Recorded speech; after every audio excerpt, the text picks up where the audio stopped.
IVS good afternoon. Prayag సమర్పిస్తున్న smart invest కార్యక్రమానికి స్వాగతం. మార్కెట్స్ లో ఇవాళ ఒక మంచి ర్యాలీ మనం చూసాము. ఉదయం రిలయన్స్ నుంచి లభించిన మద్దతుతో చాలా స్ట్రాంగ్ గా మార్కెట్ బిహేవ్ చేసింది. అసలు 9000 మార్కును కూడా ఇవాళ టచ్ చేస్తున్నా అన్నంత ఉత్సాహం మార్కెట్స్ లో మనకు కనిపించింది. ఇంట్రాడేలో 8960 ఆర్డ్ లెవెల్స్ వరకు మనం ఇవాళ నిఫ్టీ వెళ్ళడం చూస్తున్నాము. బట్ ఇవాళ top stock of the day Reliance చెప్పుకోవాలి. మానిటైజేషన్ ఎఫెక్ట్ జియోకి దాదాపు 99 రూపాయల ప్లాన్ ఒకటి ఇవ్వబోతున్నారని చెప్పి నిన్న ముఖేష్ అంబానీ ప్రకటన చేశారు. మేబీ పెద్ద ఎత్తున డబ్బులు రిలయన్స్ కి వచ్చే అవకాశం దీనివల్ల ఉంటుందని చెప్పి మోస్ట్ ఆఫ్ ది స్ట్రీట్ అంతా కూడా రిలయన్స్ కి థమ్స్ అప్ ఇచ్చింది. దీంతో రిలయన్స్ ఇవాళ ఎప్పుడూ లేని విధంగా 10% మేర పెరిగింది. ఒక దశలో 1200 రూపాయల మార్క్ కూడా అతి చెరువులో వచ్చింది. 1198, 1199 ఆర్డ్ లెవెల్స్ వరకు. బట్ స్టిల్ అదే స్టాండ్ అయితే మెయింటైన్ అవుతూ వస్తుంది. ఆల్మోస్ట్ 8 to 9% దాకా జంప్ రిలయన్స్ లో మనం చూస్తున్నాము. 8 ఏళ్ల నిరీక్షణ తర్వాత మళ్ళీ రిలయన్స్ లో 1200 మార్క్ మనకు కనిపిస్తుంది. చాలా కాలం పాటు అంటే ఆల్మోస్ట్ 2009 నుంచి ఇన్వెస్టర్స్ అండ్ ట్రేడర్స్ సహనాన్ని పరీక్షిస్తూ వచ్చిన స్టాక్ లో ఎట్టకేలకు కొద్దిగా వాల్యూమ్ అండ్ ప్రైస్ పట్ ఇవాళ మనకు కనిపించింది. అయితే ఇది ఏ మేరకు సస్టైన్ అవుతుందో చూడాలి. ప్రతిసారి 1100 మార్క్ ని క్రాస్ చేసిన ప్రతిసారి మళ్ళీ చాలా స్ట్రాంగ్ రెసిస్టెన్స్ ఎదురవుతూ వస్తుంది. దాని కిందకు ట్రేడ్ అవడం ప్రతిసారి. బట్ ఈసారి 1200 మార్క్ దగ్గరలో ఉంది. ఈసారి 1200 మార్క్ పైన సస్టైన్ అవుతుందా లేదా రిలయన్స్ అనేది మనం తెలుసుకుందాం. అందుకని ముఖ్యంగా లాస్ట్ 10-15 మినిట్స్ లో నుంచి హాఫ్ అన్ అవర్ లో నుంచి మళ్ళీ సెల్లింగ్ ప్రెషర్ బాగా ఇంటెన్సిఫై అయింది. ఓ దశలో 8960 ఆర్డ్ లెవెల్స్ వరకు వెళ్ళిన ఇండెక్స్ ఆల్మోస్ట్ 50 పాయింట్స్ దాకా పడిపోయింది. 40 పాయింట్స్ దాకా పడింది. బట్ రిలయన్స్ అయితే కంట్రిబ్యూషన్ చాలా స్ట్రాంగ్ గా ఉంది. ఆల్మోస్ట్ రిలయన్స్ 49 పాయింట్స్ దాకా నిఫ్టీకి పాజిటివ్ గా కంట్రిబ్యూట్ చేస్తుంటే బాగా కొన్ని స్టాక్స్ ఎస్పెషల్లీ మనకి ఇన్ఫోసిస్ లో ఆల్మోస్ట్ 2% దాకా వీక్నెస్ కనిపించింది. దాంతో ఇన్ఫోసిస్, TCS, HDFC బ్యాంక్ ఈ 4 స్టాక్స్ ఆల్మోస్ట్ 30 పాయింట్స్ దాకా నెగిటివ్ గా కంట్రిబ్యూట్ చేస్తున్న ఇండెక్స్ కి. అండ్ స్టాక్ స్పెసిఫిక్ యాక్షన్ ఎక్కువగా ఉంది ఇవాళ. వాటన్నిటి గురించి డిస్కస్ చేసింది అన్ని సిద్ధంగా ఉన్నారు. గుడ్ ఆఫ్టర్నూన్ వాళ్ళ ఫ్యూచర్. ఒక రిలయన్స్ 9 ఇయర్స్ పాటు పేషెన్స్ టెస్ట్ చేసింది. కొద్దిగా స్పర్ట్ కనిపించింది. మేబీ మానిటైజేషన్ ఎఫెక్ట్ కొద్దిగా గొప్ప రిలయన్స్ మీద ఉండొచ్చు అని చెప్పి ఎలాంటి వ్యూతో మీరు ఉన్నారు especially on Reliance? Yeah, basically మీరు అన్న పాయింట్ అంటే జియోకి from April they will start getting money into the company. In the last 5 to 6 years they only spent money out of the company. And తక్కువ మొత్తం ఏం కాదనేది it's almost close to about 125,000 crores. So 1,25,000 కోట్లు ఇప్పటిదాకా దాని మీద ఖర్చు పెట్టారు అప్రాక్సిమేట్లీ. సో ఇప్పుడు they are going to start monetising it. 6 months of honeymoon of freebies అనేది కూడా అయిపోయింది. So probably that's one of the positive reasons why Reliance is trading strong and also contributing to the Nifty. అది పక్కన పెడితే I think rest of the market definitely it was due for a small pause if not a correction. It's not going to be a major correction అండి. So pause mode లోకి వెళ్ళింది. And wherever stocks last few sessions లో sharp గా పెరిగాయో are even 10-15% పెరిగాయో అటువంటి వాటిలో we are seeing some selling. ఎందుకంటే ఇండెక్స్ పరంగా కూడా మనకి 1st February తర్వాత బడ్జెట్ అయిన తర్వాత ఇప్పటిదాకా ఎటువంటి కరెక్షన్ కూడా రాలేదండి. So I think it's due. Probably about 3 to 5% correction on index is really good for a good entry point అని చెప్పుకోవచ్చు. But I don't think that's so easily coming before even the state election results. So చిన్న correction are pause mode లోకి వెళ్ళొచ్చు కానీ but overall trajectory మాత్రం చాలా strong ఉందండి. Probably in my opinion every dip calls for a by అని చెప్తూనే ఉన్నాం. బట్ కొన్ని సెక్టర్స్ అండ్ కొన్ని కంపెనీస్ లో డిప్ కూడా రావట్లేదు. So people get frustrated and they only enter at higher levels.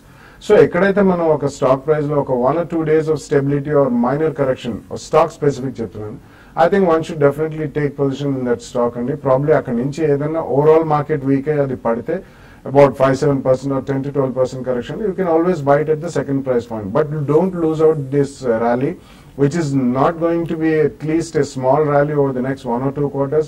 It's definitely going to be a huge rally over the next 1 or 2 years అని కూడా చెప్తూనే ఉన్నాం. So please utilize this opportunity next week లో కానీ probably in the next 10-15 days. or even post March 11th, once the results come, ఒకవేళ ఏదన్నా బీజేపీకి negative గా యూపీలో వస్తే there can be some knee jerk reaction. అటువంటి రియాక్షన్ మాత్రం definitely I think you should fully load with stocks and there is no alternative. I think one should load the stocks on every decline. Okay, one should load the stocks on every decline. ఇది ప్రస్తుతం బాలగారు చెప్తుంది. ఎందుకంటే index కొత్త records high కూడా test చేసే అవకాశాలు ఉన్నాయని చెప్పి స్ట్రీట్ చాలా స్ట్రాంగ్ గా ఎక్స్పెక్ట్ చేస్తుంది. మీరు ఎలాంటి వ్యూతో ఉన్నారు? Any specific trading recommendations for intraday? ఇక్కడ ఇంట్రాడే అనేది ఆల్రెడీ మార్కెట్స్ మార్నింగ్ నుంచి కానీ చూసుకుంటే ఒక మార్నింగ్ టైంలో చాలా స్ట్రాంగ్ రిలయన్స్ సపోర్ట్ తో మార్కెట్స్ ట్రేడ్ కావడం చూసాము.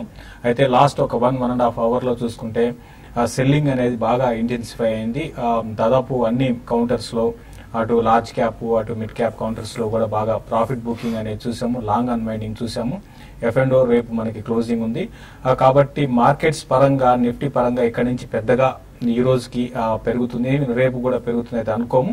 అయితే at the same time markets లో కరెక్షన్ కూడా పెద్దగా ఉండకపోవచ్చు. ఎందుకంటే ఇండెక్స్ లో మనం చూస్తుంటే ఇన్ని రోజులు సపోర్ట్ లేనివి కూడా ఇండెక్స్ కి ఈసారి సపోర్ట్ చేస్తున్నాయి. ఫర్ ఎగ్జాంపుల్ రిలయన్స్ అనుకోవచ్చు, +16 పాయింట్స్ నిఫ్టీ ఉంటే అందులో దగ్గర 38-40 పాయింట్స్ దాకా రిలయన్సే మనకి కాంట్రిబ్యూట్ చేసింది.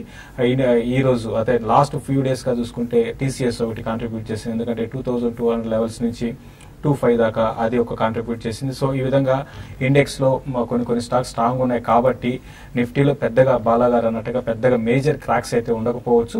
అయితే కరెక్షన్స్ అనేది కూడా మార్కెట్ కి హెల్దీగా ఉంటుంది. కంటిన్యూగా పెరిగినా కూడా ఓవర్ బాట్ వచ్చేసి ఒకసారి క్రాష్ ల్యాండింగ్స్ ఉంటాయి కాబట్టి అవి కాకుండా చిన్న చిన్న కరెక్షన్స్ లో ఎవరి డిప్ లో కూడా మంచి స్టాక్స్ రీసెంట్ గా రిజల్ట్ పోస్ట్ చేసిన స్టాక్స్ ని బై చేసుకోమంటాను. ఈ రోజుకి మాత్రం డేట్ పరంగా బయింగ్ అయితే వద్దని చెప్తానండి. డ్రాప్ బుల్స్ అంటే రిలయన్స్ పరంగా ఓకే కానీ చాలా వరకు బుల్ ట్రాప్ అయినట్టు మనం అనుకోవచ్చు ఇంటర్డే పరంగా. కాబట్టి ర్యాలీస్ లో ఈవెన్ బ్యాంకింగ్ స్టాక్స్ లో తర్వాత కొన్ని సెలెక్టెడ్ హై బీటా స్టాక్స్ లో సెల్ చేయమంటాను. ఈవెన్ మిడ్ క్యాప్ స్పేస్ కానీ చూసుకుంటే మార్నింగ్ పాజిటివ్ గా ఉన్న మిడ్ క్యాప్ కూడా ఈ రోజు ఇప్పటికి ప్రస్తుతానికి మైనస్ కి వచ్చింది. కాబట్టి ప్రస్తుతం ఈ రోజు మార్కెట్ క్లోజింగ్ 8-9 పైన క్లోజ్ కావచ్చు.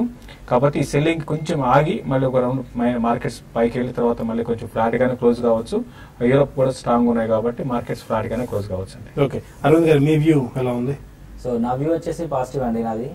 సో మనకి హౌస్ హోల్డ్ కన్జంప్షన్ కొద్దిగా నార్మల్ అయిపోయింది డిమానిటైజేషన్ తర్వాత, almost it reach the normalcy. And mining sector కూడా కొంచెం పాజిటివ్ గా కనబడుతుంది along with automotive sector. So బాలగారు అన్న విధంగా మొత్తం ఇట్స్ బుల్ ట్రేడ్ అండి, ఆల్మోస్ట్ అందరూ పాజిటివ్ గా ఉన్నారు. సో నెక్స్ట్ క్వార్టర్ అన్ని కరెక్షన్ తర్వాత డిమానిటైజేషన్ కరెక్షన్ తర్వాత వచ్చిన రిజల్ట్స్ అన్ని మనకి ఇంతకుముందు క్వార్టర్లో చూసాము. But the effect was not that much as expected. So మనకి నార్మల్ గా ఉండే రిజల్ట్స్ Q4 లో వస్తాయి. సో మొత్తానికి కొద్దిగా ఈ పొలిటికల్ వ్యూలో కొద్దిగా కరెక్షన్ ఉన్నా కూడా సో నార్మల్ గా మార్కెట్స్ అన్ని పాజిటివ్ గా ఉన్నాయని చెప్పుకోవచ్చు.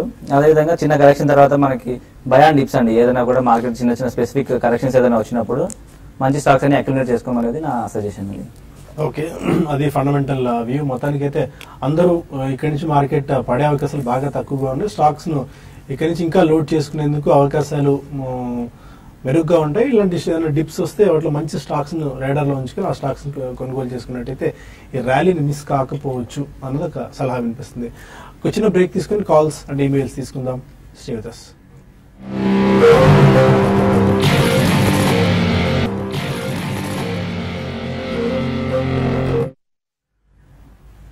Welcome back to smart investor. కొంతమంది కాల్స్ లైన్ లో ఉన్నారు. ఫస్ట్ కాలర్ కడప నుంచి సతీష్. సార్ నమస్కారం సార్. నమస్కారం అండి, చెప్పండి సార్. ఇప్పుడు ఫ్రెష్ గా 2 స్టాక్లు తీసుకోవాలి సార్, ఏదైనా మంచి లాంగ్ టర్మ్ వస్తాయి ఫ్రెష్ గా సార్. ఎంతకాలం హోల్డ్ చేద్దాం అనుకుంటున్నారు? 1.5 years to 2 years sir. Okay, కానీ ప్రతిరోజు మనం రికమెండేషన్స్ అనేది ఇవ్వలేమండి. మీరు రీసెంట్ గా బాగా మంచి రిజల్ట్ పోస్ట్ చేసిన కంపెనీస్ ని మీరు సెలెక్ట్ చేసుకొని ఫండమెంటల్ గా బాగున్న వాటిలో సికా లాజిస్టిక్స్ ఒకటి చాలా స్ట్రాంగ్ రిజల్ట్ ఉన్నాయండి ఉన్న లాజిస్టిక్స్ స్పేస్ లో. సికా లాజిస్టిక్స్ ని మీరు ఎవరీ డిప్ లో కూడా బై చేసుకోండి. తర్వాత మెర్క్ అనే ఫార్మా కంపెనీ ఉంది, ఇంటర్నేషనల్ ఫార్మా కంపెనీ. ఇది కూడా చూసుకుంటే చాలా స్ట్రాంగ్ గా ఉంది ఉన్న వాటిలో ఉన్న ఫార్మా సెక్టర్ లో. ఇది వాల్యుయేషన్స్ పరంగా కూడా చాలా అట్రాక్టివ్ ఉన్నాయి. కాబట్టి సికాలు మెర్క్ ఈ రెండు కూడా మీరు లాంగ్ టర్మ్ కోసం ఇప్పటి నుంచి డేవిడ్ డిప్ లో కూడా 1-2 బయింగ్ ప్రైస్ పాయింట్ పెట్టుకొని మీరు యాడ్ చేసుకోమని చెప్తానండి. విజయవాడ నుంచి విజయ్ కుమార్ మన కాల్. అడగండి విజయ్. హలో హలో విజయ్ చెప్పండి. ఓకే, కాల్ డ్రాప్ అయినట్టుంది. మరొక కొన్ని మెయిల్స్ కూడా సైమల్టేనియస్ గా మనం తీసుకుందాం. బాలాజీ అడుగుతున్నారు, క్యూబెక్స్ ట్యూబింగ్స్ ఈ స్టాక్స్ ని లాంగ్ టర్మ్ నుంచి తీసుకోవచ్చా? క్యూబెక్స్ ట్యూబింగ్స్ it's a micro cap company and long term gurinchi teesukovacha. I mean, it's very difficult to say. I don't think so immediately long term ki it looks so good. వీళ్ళు basically capillary tubing అది చేస్తారండి, copper based capillary tubing and certain other tubings which go into electricals as well as refrigeration tubings ఇవన్నీ చేస్తారు. So it's a small and micro cap company. గతంలో ఒకప్పుడు this was doing well, తర్వాత I think completely it has lost out in the game. So కొద్దిగా wait చేయండి, consistency of result ఉంటేనే I think you should bet on such kind of shares అండి. So wait for the results. Q4 results వచ్చిన తర్వాత ఏమన్నా consistency కనిపిస్తే then you can go ahead. ఈ లోపల కొద్దిగా పెరగచ్చు, బట్ అదే విధంగా రిస్క్ కూడా చాలా ఎక్కువ ఉంటుంది, అది మాత్రం గమనించాలి. విజయవాడ నుంచి శంకర్ మరో కాలం. అడగండి శంకర్. హలో హలో హలో, చెప్పండి శంకర్ గారు. విజయ్ కుమార్ అండి, విజయవాడ నుంచి. అడగండి విజయ్ గారు. ఓకే, మోడల్ కెమికల్స్ ఉన్నాయి నా దగ్గర. ఓకే, హలో చెప్పండి ఏ ప్రైస్ తీసుకున్నారు? మోడల్ కెమికల్స్ నా దగ్గర ఉన్నాయండి. 133 తీసుకున్నా నేను. ఓకే, సార్ ఇప్పుడు హోల్ చైన్ అండి 133. మీరు బోడల్ కెమికల్స్ కానీ చూసుకుంటే ఒక డ్రీమ్ ర్యాలీ చూసామండి లాస్ట్ ఒక 2 years లో. ఒక మనకి 40-50 రూపాయల నుంచి 150 దాకా వెళ్ళింది. ఒక 100% పైన 150% పైన రిటర్న్ ఇచ్చింది ఇన్వెస్టర్స్ కి. అయితే ఈ లెవెల్ కొంచెం ఆగొచ్చండి. ఈవెన్ రిజల్ట్ కూడా అన్ని బాగున్నా కూడా ఏంటంటే దీనికి ఆల్రెడీ యాంటిసిపేషన్ గానే పెరుగుతాయి స్టాక్స్. ఇప్పుడు ఇమీడియట్ గా ఇక్కడ ఇదే లెవెల్లో ఉండొచ్చు, బిట్వీన్ 120 and 145 రేంజ్ లో కొన్ని రోజులు ఉండొచ్చు. మళ్ళీ 146 ఆ లెవెల్ గానీ బ్రేక్ అయితే మళ్ళీ మేజర్ అప్ ట్రెండ్ వచ్చి టువర్డ్స్ 180-200 వైపు వెళ్ళొచ్చు. ఫండమెంటల్స్ బాగున్నాయి, తర్వాత రిజల్ట్ కూడా బాగున్నాయి. కాబట్టి నెక్స్ట్ అట్లీస్ట్ ఫ్యూ మంత్స్ కోసం 5 నుంచి 6 నెలల కోసం మీరు హోల్డ్ చేయమని చెప్తాను. హైదరాబాద్ నుంచి వెంకటస్వామి మరో కాలం. హలో, చెప్పండి. లాంగ్ టర్మ్ గురించి Burnpur cement and short term లో అడ్వాన్స్ ఏజెంట్స్ బయట. Burnpur cements and advance enzyme. No, Burnpur, I don't track that stock అండి. Advanced enzymes, I think you should wait అండి even till March 31st results. ఎందుకంటే మొన్న results వచ్చిన తర్వాత అందులో మనం ఒక రీజనబుల్లీ బిగ్ క్రాకే చూసాం. ఎందుకంటే లిస్టింగ్ అయిన తర్వాత అది కూడా అసలు ఎక్కడ కరెక్షన్ లేకుండా పెరిగిన స్టాక్ అని మనం పదే చెప్తూనే వచ్చాం. డోంట్ చేజ్ ద స్టాక్ అని చెప్పి. దో ఇట్స్ డీసెంట్ కంపెనీ, కొద్దిగా ఎంట్రీ బ్యారియర్స్ హై ఉన్న company. Pharmaceutical and industrial enzymes చేస్తారు వీళ్ళు, and they have certain patents also in their name. But March results వచ్చేదాకా మాత్రం వెయిట్ చేయొచ్చు. ఈ లోపల తొందరపడాల్సిన అవసరం లేదు. ఇన్ కేస్ ఏదైనా ఒక 5 to 10 days స్టెబిలిటీ కనబడితే అక్కడ మేబీ ఫస్ట్ ప్రైస్ పాయింట్ లో కొనండి. మార్చ్ రిజల్ట్స్ తర్వాత ఏదైనా క్రాక్ వస్తే సెకండ్ ప్రైస్ పాయింట్ లో కొనొచ్చు. ప్రకాశ్ నుంచి శ్రీనివాస్ మరో కాలం.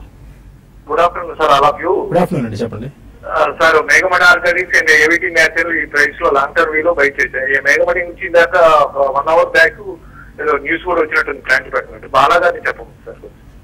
Okay, Megamani Organics. No, I haven't seen the news only, and day-to-day news అయితే definitely I don't track. Megamani Organics is basically into intermediates which go into agrochemicals and also pigments pigments and dye stuffs చేయరు కానీ pigments ఇటువంటివి చేస్తారు వాళ్ళు. But if you have at least a 2-year view, I think you can buy the stock with 2 price points, about 10 to 12% correction లో and probably about 15% correction అయితే 2 price points లో కొనండి. But definitely don't go by some news, either news వచ్చింది. Last 1 year లో వాళ్ళు heavy expansion చేశారు. So capital expenditure మాత్రం completely అయిపోయిందని ఆ కంపెనీ వర్గాల వాళ్ళే తెలియజేశారు. So if you have a 2-year view, I think you can buy it in 2 price points with a 10 to 15% difference. కొన్ని మెయిల్స్ చూద్దాం. Prasad Babu TCS buyback announce చేసింది, ఎలా పార్టిసిపేట్ చేయొచ్చు, ఎన్ని క్రైటీరియా ఉందా ఈ స్టాక్ కి? బట్ జస్ట్ 2% ఈక్విటీలో వాళ్ళు క్రైటీరియా అంటే ఏం లేదండి. They will get a communication from the company. So communication వచ్చినప్పుడు మనం వీ హావ్ టు టెండర్ ద్వారా తీసుకుంటారు. బట్ బిలో 70 షేర్స్ ఉన్న వాళ్ళకే the chances that majority of their shares will be accepted are good. But if somebody has 500,000 shares, ఎంత accept అవుతాయి అనేది it's not it's very difficult to guess అండి. ఎందుకంటే ఎవరు పార్టిసిపేట్ చేస్తారో ఎంత చేస్తారో తెలీదు. సో వాళ్ళు సెగ్మెంటేషన్ చేశారు కాబట్టి retail investor below 70 shares, that was అంటే ఒరిజినల్ పబ్లిక్ ఇష్యూ వచ్చినప్పుడు వాళ్ళు 34 షేర్స్ ఎంతో అలాట్ చేశారు. సో ప్రాబబ్లీ ఆ క్రైటీరియాలో you may be able to sell about 60 or 70% of your stock back to the company at 2850. Okay fine. Arvind garu, మీ any specific recommendation for today brief గా చెప్తే మనం దాని ఇన్ డీటెయిల్ గా టీవీ5 మనీలో డిస్కస్ చేద్దాం. ఈ రోజు రికమెండేషన్ వచ్చేసి అతుల్ ఆటో అండి. మనం వీళ్ళు బేసికల్ గా autos, passenger vehicles, load vehicles manufacture చేస్తారు. సో ఆల్మోస్ట్ 40 బ్రాండ్స్ ఉన్నాయండి. రీసెంట్ గా వీళ్ళ ప్లాన్స్ వచ్చేసి capacity expansion plans almost 60,000 units per annum నుంచి 1,20,000 చేద్దామనేది ఒక ప్లాన్ లో ఉన్నారు. సో అదొకటి. అండ్ నెక్స్ట్ వచ్చేసి వీళ్ళ ఎక్స్పోర్ట్స్ మార్కెట్స్ బాగా గ్రో అవుతున్నాయండి. వీళ్ళు they exports to mainly African countries, Tanzania ఇట్లాంటి కంట్రీస్ అనమాట. అండ్ నెక్స్ట్ వచ్చేసి వీళ్ళు రీసెంట్ గా ఒక పెట్రోల్ వెహికల్ ఒకటి లాంచ్ చేశారు, petrol autos. And they launch it in few states. వాళ్ళకి BS4 నామ్స్ వల్ల వాళ్ళు కొన్ని స్టేట్స్ లో లాంచ్ చేశారండి. సో అండ్ వాళ్ళు అప్గ్రేడ్ కూడా చేశారు టెక్నాలజీ, BS4 కి కంపెనెంట్ టెక్నాలజీ కూడా అప్గ్రేడ్ చేశారు. సో ఇవన్నీ దృష్టిలో పెట్టుకుని ప్లస్ వీళ్ళ CNG వెహికల్స్ కూడా రీసెంట్ గా ఇంట్రొడ్యూస్ చేశారండి. సో ఇవన్నీ కన్సిడర్ చేసుకుని వీళ్ళకి మంచి టార్గెట్ ఇస్తున్నామండి. వీళ్ళు ఆల్మోస్ట్ ఒక 20% అప్సైడ్ తో 520 rupees for next 9 to 12 months అనేది మన టార్గెట్ అండి. ఓకే, ఇన్ డీటెయిల్డ్ గా మళ్ళీ ఈ స్టాక్ ఎందుకు పిక్ చేస్తున్నారు అండ్ ఎంత టైం హొరైజన్ ఏంటి అండ్ ఎవరెవరికి స్టాక్ ఉపయుక్తంగా ఉంటుంది పిక్ చేసుకోవడానికి అనే అంశాలు మనం డీటెయిల్ గా TV5 మనీలో డిస్కస్ చేద్దాం. ప్రస్తుతానికి ఇంకా చాలా మెయిల్స్ మిగిలిపోయి ఉన్నాయి, బట్ మనకు సమయం కూడా TV5 న్యూస్ లో మించిపోతుంది కాబట్టి TV5 మనీలో కలుద్దాం యూట్యూబ్ వేదిక ద్వారా. అక్కడ మరిన్ని కాల్స్ అండ్ ఈమెయిల్స్ తీసుకుందాం. Stay with us.